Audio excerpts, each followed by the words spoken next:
Horas dan salam sejahtera bagi seluruh penonton setia New Kairos TV Official dimanapun Anda berada. Senang sekali pada hari ini kita berjumpa dalam talk show perbincangan spesial dengan kami di sini yang kedatangan tamu yang spesial, super spesial istimewa dari kantor pusat HKBP PR Raja Tarutung. Dan bersama kita ada Pendeta Dr. Enik Sonata Aritonang. Horas Amang Pendeta. Horas Amang. Apa kabar? Sehat. Puji Tuhan. Kami merasa bangga sekali hari ini dari PR Raja langsung datang ke studio Kairos di Jakarta, dan tentu ini menjadi sukacita di sela-sela kesibukan beliau sebagai Kepala Biro. Langsung saja Pak Dr. Enik, Biro Pembinaan HKBP ini menjadi biro yang sungguh-sungguh urgen tadi, sangat-sangat krusial sekali, peranannya penting sekali di HKBP dengan berbagai kegiatan-kegiatan, dengan berbagai hal-hal yang menyangkut pembinaan. Nah, pertanyaan, Biro Pembinaan itu apa sih sebenarnya? Apakah itu menyangkut seluruh pembinaan yang ada di HKBP, ataukah hanya sekadar pembinaan yang seremonial dan seterusnya? Nah, inilah waktunya seorang Pendeta Enik menceritakan kepada seluruh warga HKBP, ini loh berita apa Biro Pembinaan HKBP. Silakan. Ya, terima kasih Bang Franky. Biro Pembinaan punya tugas yang cukup berat ya, diberikan oleh pimpinan kita. Jadi kita berusaha untuk ada 4 segmen yang kita upayakan pembekalannya, yaitu dari segi kerohanian, yang kedua adalah wawasan, yang ketiga adalah soal keahlian, dan keempat itu pengorganisasian. Nah, siapa saja yang akan ikut dalam pembinaan ini? Ya, kami mempersiapkan bagaimana calon pelayan KIA siap di bidang hal itu. Lalu kemudian kepada pelayan full timer. Lalu ada yang ketiga itu bina warga.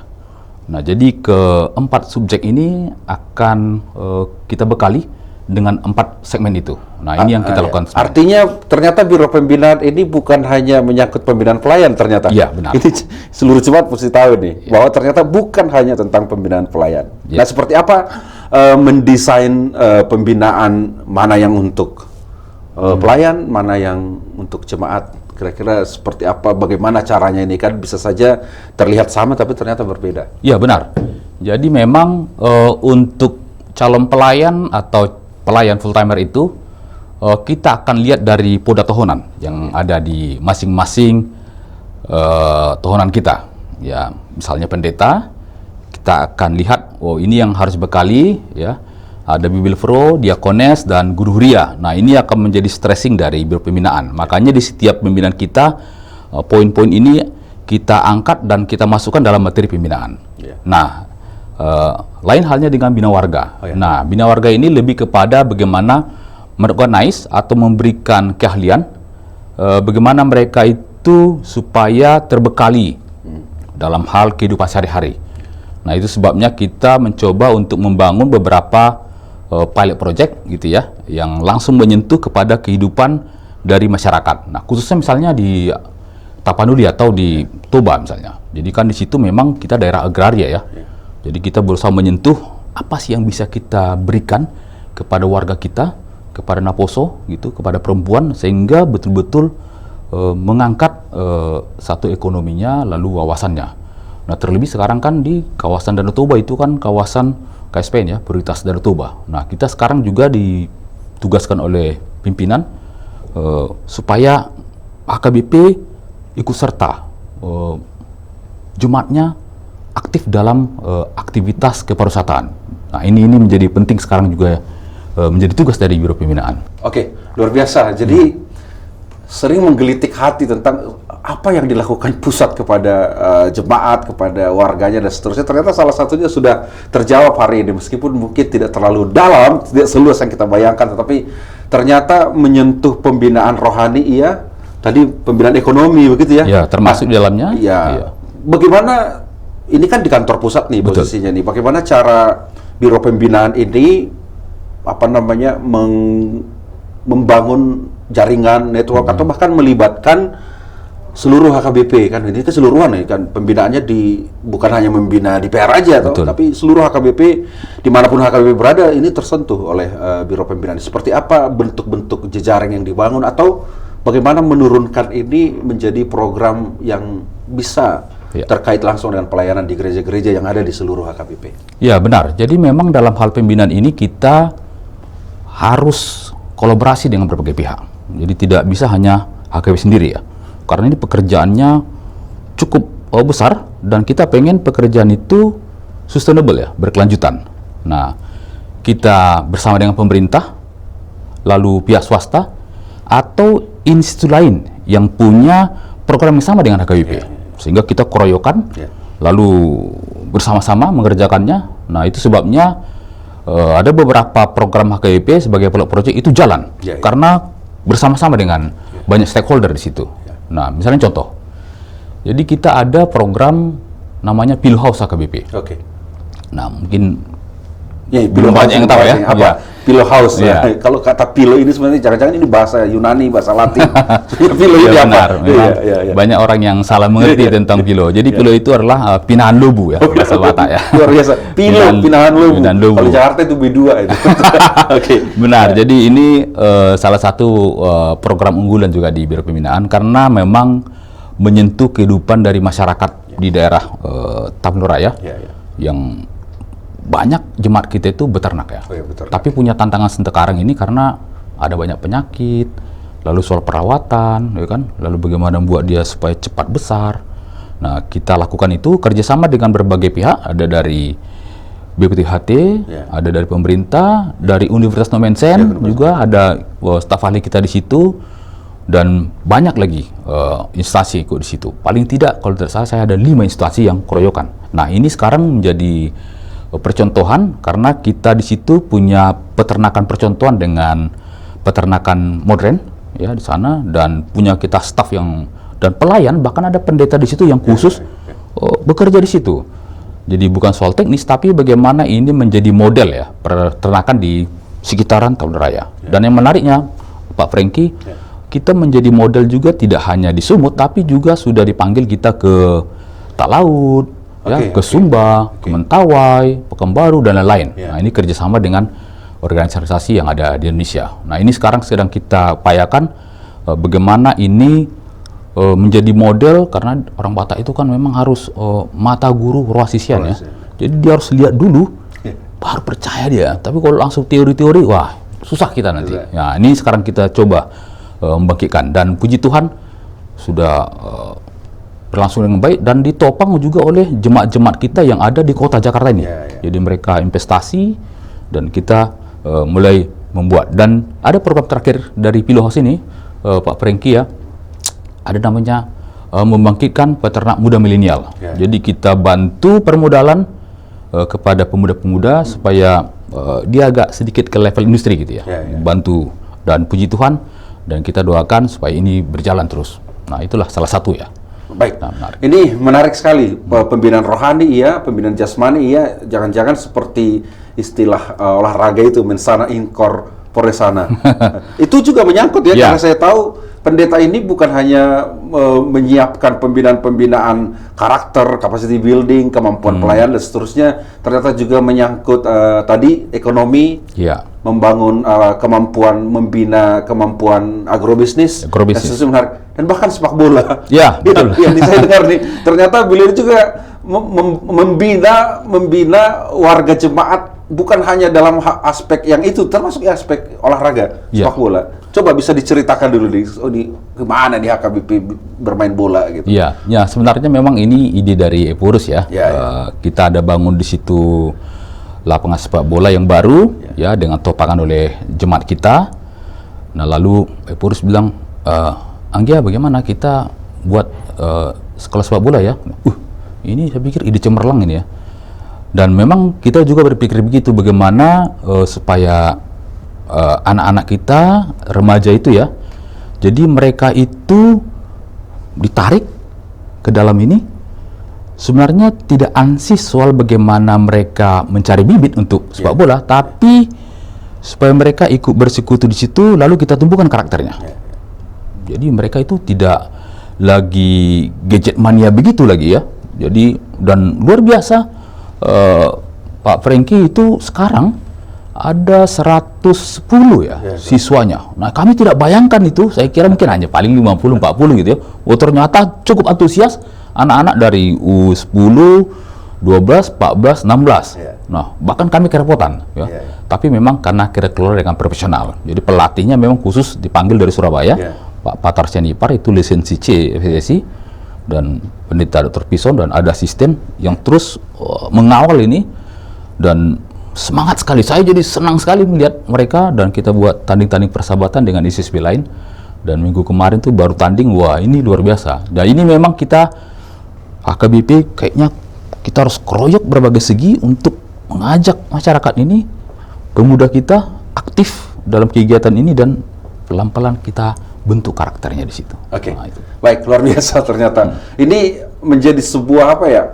Sebuah cara untuk membuka paradigma berpikir kita. Ternyata Biro Pembinaan ini sangat eksis, ini sangat eksis, bahkan berperan sekali dalam pembangunan karakter jemaat ya, karakter jemaat, karakter pelayan sudah. Nah, saya mendengar penjelasan itu berpikir ini kapan ini istirahatnya dan kapan juga membagi tugasnya. Ini pertanyaan mungkin bagaimana cara seorang kepala biro, tentu tidak berdiri sendiri kepala biro ya, pasti ada pimpinannya juga, ada stafnya juga, bahkan harus berkolaborasi dengan biro-biro lain, unit-unit lain.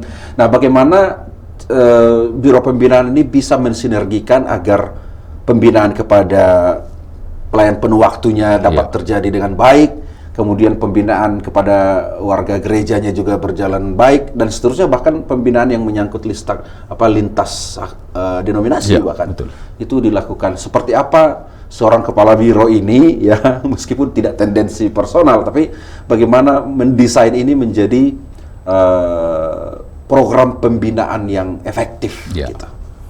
Nah, jadi memang kata kuncinya adalah soal pengorganisasian, atau dikatakan orang institutional building. Nah, bagaimana suatu kegiatan itu bisa berjalan secara teratur dan berkelanjutan. Nah, ini kadang yang menjadi tantangan ya, karena banyak program mungkin di awalnya wah semangatnya luar biasa, tapi setelah itu ya pelan-pelan melempem ya. Nah, jadi oleh karena itu kami menyadari hal itu. Nah, bagaimana organisasi ini? Kami memang bentuk semacam unit khusus, atau mungkin katakanlah semacam apa ya, personalia khusus yang membidangi masing-masing dari proyek ini. Ya, jadi seperti ada rumah doa ini tersendiri, ada staf kita di situ mengorganize, ada pertanian terpadu misalnya, baru ada Kiraan Cafe ya, kita juga buat di situ untuk menopang rumah doa sebagai wisata rohani. Lalu ada ISSB ini juga. Nah, itu ada manajernya, ada siapa, bendahara, sekretaris, baru pelatih, asisten, humas, dan lain-lainnya. Lalu ada juga keripik nanas itu ya juga, seperti itu, dan Pillow House. Jadi ada masing-masing organisasinya, dan ada SOP-nya untuk mengatur itu. Sehingga dia sudah running, dia jalan sendiri sesuai dengan apa yang telah ditugaskan. Nah, ini kita buat semacam organnya, jadi dia bisa berjalan sendiri. Tentu pengawasan kita sangat ketat. Maklumlah, kita harus memang kadang tongkrongi Pak Franky ya, supaya jalan. Kalau enggak ya, jadi nah ini yang sering kita buatkan. Jadi itulah model kita untuk bekerja di banyak sekali tuntutan dari pekerjaan Biro Pembinaan ini. Gitu. Oke, baik, ini menarik. Nah, kita kembali ke substansi dari pembinaan itu sendiri. Menurut Pendeta Ritonang, seperti apa yang harus dikembangkan dalam pembinaan-pembinaan yang menyangkut ke pelayan-pelayan misalnya, apa yang harus lebih ditingkatkan, apa yang perlu dibuat secara kontinu, terus secara terus-menerus, yang meski kita tahu sudah banyak yang dilakukan, tapi ini mungkin semacam pergumulan lah ya, yang mesti ditingkatkan. Kira-kira pembinaan seperti apa sih yang sebenarnya perlu ditingkatkan, utamanya bagi para pelayan-pelayan di semua tahbisan ini, utamanya yang pelayan penuh waktu? Memang pertama Pak Franky, kita harus petakan dulu gereja kita ini. Dia ada gereja kita ini yang wilayah perkotaan, yang sangat heterogen di sana. Tapi ada juga di daerah pedesaan yang sangat homogen, agraria. Ada juga daerah pesisir, ini pantai-pantai ya. Ada juga gereja kita di daerah perburuan, ini di mana jemaat kita memang buruh di situ. Tapi ada juga gereja kita di pendidikan, mahasiswa di situ banyak kan, dan lain-lain. Jadi banyak. Nah, lalu berdasarkan peta ini kita coba untuk berikan spiritual yang bagaimana yang dimiliki oleh seorang calon pelayan atau pelayan, lalu wawasan apa yang harus dimiliki oleh mereka, lalu kemudian skill apa yang dibutuhkan di situ. Misalnya kalau pertanian ya daerah agraria, pertanian, lalu peternakan. Tapi kalau perkotaan misalnya, wah beda lagi kan. Mungkin digitalisasi dari mindset itu menjadi penting ya. Digital ministry misalnya, contoh. Atau di tempat area wilayah pendidikan. Nah, ini kan pendekatan ke mahasiswa. Nah, ini sekarang kita sudah coba bagaimana memberikan materi-materi yang berkaitan dengan itu. Nah, salah contoh misalnya kepada pelayan kita itu kita berikan ada namanya kompetensi profesi. Nah, itu 3 bulan. Nah, ini sebelumnya tidak ada ya. Ini 3 bulan mereka bersama-sama di seminari, lalu diisilah materi-materi ini supaya siap mereka di lapangan nantinya. Nah, inilah yang kita coba. Jadi ada literasi digital, kita ada materi itu, lalu manajemen konflik ya. Nah, itu penting sekali karena agak rentan juga ya kerja kita nih dengan konflik kan. Nah, jadi lalu siswa dengan tohonannya masing-masing. Jadi apa sih yang jadi stressing di tohonan, misalnya diakonis kan itu lebih ke sosial ya. Bibel Fro itu kepada pelayanan kepada perempuan, para jamiah perempuan. Nah, itu diberikanlah materi-materi itu. Jadi kita petakan lalu kita berikan materi siswa dengan tugas tohonannya. Kira-kira begitu yang kita lakukan. Baik, mungkin singkat saja. Apa tantangan yang paling, ya bukan menakutkan, saya bukan menakutkan, tapi tantangan yang mesti dimenangkan ya, yang paling harus diperjuangkan, meskipun semuanya harus dimenangkan. Paling tidak dari sisi seorang pendeta Enik selama menjadi kepala biro pembinaan di HKBP tentang pembinaan di segala lini ini. Ya. Jadi memang ketika kita berada di kantor pusat, kita akan melihat ternyata HKBP itu sangat besar. Dan kita coba memberikan materi-materi pembinaan dan sepertinya waktunya kurang gitu ya. Dan terlampau banyak yang harus kita berikan pembinaan-pembinaan. Nah, jadi memang tapi saya bersyukur dengan kemampuan yang serba terbatas masih bisa memberikan itu. Nah, jadi saya sebenarnya berharap memang ada kolaborasi pembinaan itu tidak hanya berada di tingkat pusat, tapi juga di distrik itu terjadi. Nah, sehingga semua bekerja melakukan pembinaan kepada pelayan dan juga kepada warga jemaat. Jadi inilah saya kira tantangan ketika memang kalau pusat itu diberikan beban seperti itu ternyata tidak bisa sepenuhnya kita lakukan karena dengan keterbatasan yang ada ya jumlah. Nah, ini harapan kita kolaborasi bersama distrik itu dengan pusat itu, dan saya berharap sebenarnya kita lebih kepada polisentris. Jadi jangan semuanya dipusatkan ke HKBP pusat pembinaan, tapi lebih kepada pusat-pusat yang ada di distrik-distrik. Nah, kalau itu terjadi, saya kira wah mantap HKBP. Luar biasa. Baik, terakhir nih. Harapan seorang pendeta Enik Aritonang tentang HKBP baik ke depan, kemudian bagaimana tentang isu-isu yang ya menyangkut sentralisasi juga mungkin ya. Dan juga bagaimana memandang HKBP ini ke depan seperti apa, baik menyangkut kepemimpinan, baik menyangkut bagaimana nantinya membangun karakter HKBP yang sungguh-sungguh bisa menjadi berkat bagi dunia. Ya, jadi memang kita bersyukur bahwa sentralisasi kita berjalan dengan baik ya. Dan kami rasakan bahwa sentralisasi sangat menopang pelayanan kita. Dan kami sebagai bagian dari tim yang ikut juga merekrut calon pelayan, memang sentralisasi ini membantu kita bahwa kita butuh banyak pelayan. Dan saya kira memang ini harus kita kuatkan karena begitu banyak sampai saat ini gereja yang membutuhkan pelayan itu ya dari pusat itu, dan yang belum selama ini kita sentuh ya. Nah, jadi kita berharap bahwa apa yang sudah dilakukan dengan baik sekarang itu kita lanjutkan, dan kita berharap memang pimpinan-pimpinan kita untuk selanjutnya juga mendukung ini dan serius dalam pembinaan, karena di sini kata kuncinya kan. Jadi harus di-upgrade juga ya para pelayan kita supaya makin mumpuni siswa dengan tahun profesionalisme dalam pelayanan, ya ini tugas kita di sini. Tapi tidak tentu hanya berhenti di sini. Tahun depan dan seterusnya harus semakin gencar melakukan pembekalan atau pembinaan kepada pelayan atau warga jemaat. Oleh karena itu, saya kira untuk menghadapi itu kita harus memiliki spiritualitas yang tinggi, lalu wawasan, lalu keahlian itu. Ini menjadi penting, apalagi soal pengorganisasian. Oleh karena itu saya meminta kepada seluruh stakeholder HKBP, terlebih kepada calon pelayan atau pelayan, saya selaku berpimpinan, mari upgrade selalu kompetensi Anda, ya.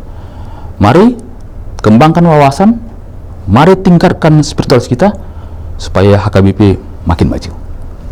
Oke, supaya HKBP semakin maju. Oke, luar biasa.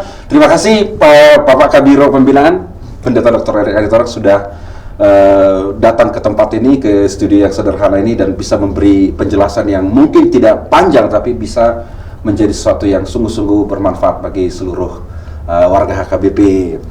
Selamat melayani, dan ketika kembali ke Peraja, kembali membina HKBP yang besar ini, Pendeta Enik diberkati oleh Tuhan dan sukses selalu ke depannya menjadi seorang generasi pendeta HKBP yang mungkin berpotensi untuk selalu mengembangkan pembinaan-pembinaan yang ada di HKBP. Terima kasih. Demikian pemirsa New Kairos TV Official dimanapun Anda berada, perbincangan kita dengan Kepala Biro Pembinaan HKBP, Pendeta Dr. Enik Sonata Aritonang. Semoga apa yang disampaikan bermanfaat bagi kita, utamanya bagi seluruh warga jemaat HKBP, utamanya pula bagi segenap pembinaan-pembinaan yang akan dilakukan demi HKBP yang semakin dan semakin baik ke depannya. Saya Pendeta Franky Napitupulu undur diri, dan seluruh kru yang bertugas, Horas dan Tuhan Yesus memberkati.